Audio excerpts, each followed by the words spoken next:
Bismillahirrahmanirrahim. Assalamualaikum warahmatullahi wabarakatuh.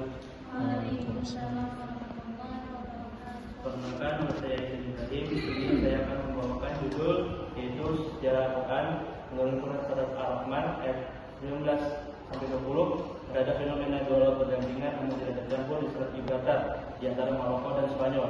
Di sini saya akan membacakan ayatnya. A'udzubillahi minasyaitonirrajim. Bismillahirrahmanirrahim. Marajal bahraini yaltaqiyan bainahuma barzakhun la yabghiyan. Yang artinya dia membiarkan dua laut mengalir dan kemudian keduanya bertemu. Di antara keduanya ada batas yang tidak dilampaui masing-masing. Pesan moral dari ayat tersebut yaitu yang pertama ada kekuasaan Allah dan kekuasaan Allah tidak ada batasnya.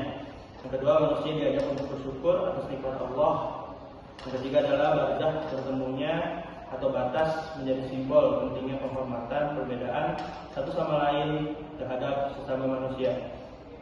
Penafsiran ayat di atas menurut Tantari Jauhari yang menjelaskan Marajal Bahrain yang artinya bahwa Allah membiarkan antara dua laut asin dan air laut tawar mengalir berdampingan dan bertemu, maka tidak ditemukan air yang asin bercampur dengan air yang tawar, dan begitu pun sebaliknya. Yaltaqiyan yang artinya kedua laut bertemu, akan tetapi Allah memberikan ini pembatas antara keduanya sehingga tidak bercampur dan tidak saling melampaui antara keduanya.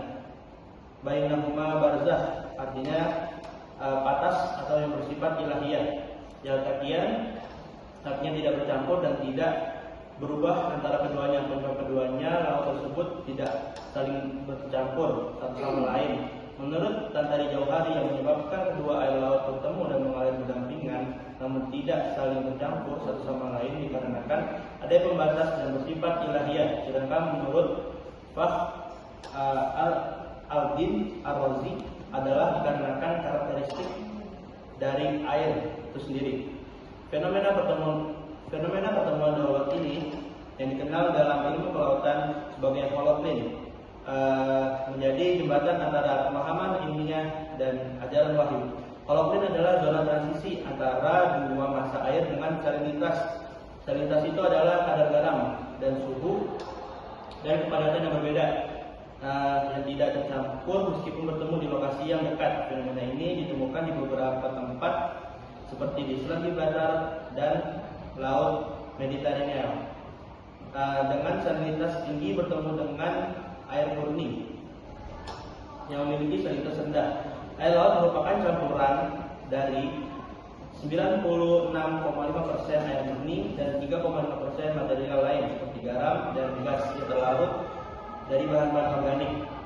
Partikel-partikel yang tak terlarut. Sifat utama air laut ditemukan oleh 95% air murni, rata-rata kadar garam bersifat air laut 35%.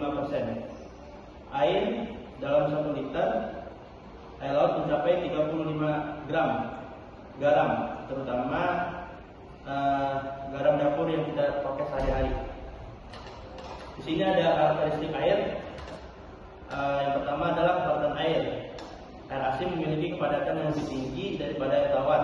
Perbedaan ini menyebabkan keduanya sulit saling bercampur. Yang kedua adalah salinitas atau memiliki kadar garam tinggi, sedangkan air tawar rendah.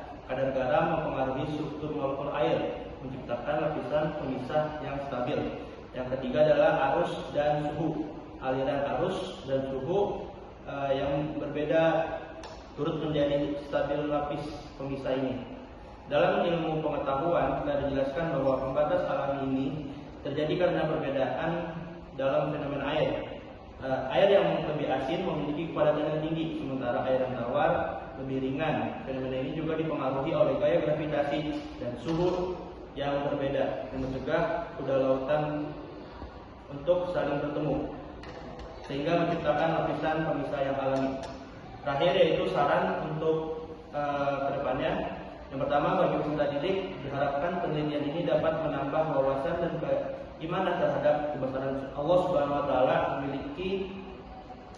yang memiliki ayat-ayat Al-Qur'an dengan mukjizat yang tak terbatas, khususnya pada Quran Surat Ar-Rahman ayat 19-20 yang menunjukkan keajaiban ciptaannya di alam semesta. Yang kedua, bagi pendidik disarankan agar menjadi fenomena ini seperti pertemuan dua laut Isra Gibraltar dan bahan ajar untuk mengintegrasikan ilmu pengetahuan dan nilai-nilai keislaman sehingga pembelajaran lebih bermakna dan kontekstual. Dan terakhir, bagi peneliti selanjutnya diharapkan dapat memperluas kajian dengan membandingkan tafsir dan berbagai ulama dan perspektif ilmiah yang lebih mendalam agar pemahaman tentang hubungan antara Al-Quran dan sains semakin komprehensif. Mungkin cukup sekian dari saya. Kurang lebihnya mohon maaf. Wassalamualaikum warahmatullahi wabarakatuh.